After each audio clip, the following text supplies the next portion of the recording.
ঝন্টু সর্দার বলে বাড়িতে কে আছে? এইটি আছে। বলছি আপনার কি কি আছে? আমার ধামাখালি দুটো দোকান আছে। আমার কাছে জিজ্ঞেস করতে আমি বড় লোক।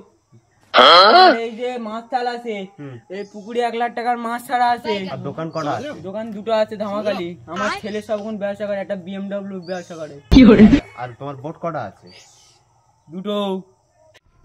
স্যার এটা কি কাটলেন? ওই তোমার নামে একটা ঘর এসেছিল তাই কেটে দিয়েছি।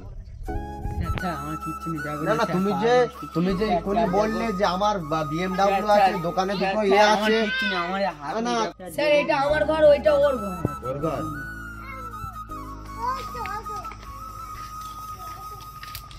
আর এই যে আমার ঘর দেখো স্যার, আমার রান্না করার জায়গা নেই। আরে তুমি প্রথমে তোমার এরকম ঘর, তা তুমি তাহলে আমার সাথে মিথ্যে কথা কেন বললে? হ্যাঁ আমার ভুলে গেছে, আমার এটা ঘর। না কিচ্ছু করার নেই, তোমার সরকার থেকে একবার নামটা কেটে দিচ্ছি যতক্ষণ ওই তোমার কাটা থাক, বুঝতে পেরেছো? এ বন্ধু তোর বড় লোক আবার ভাব মিটে গেছে তো।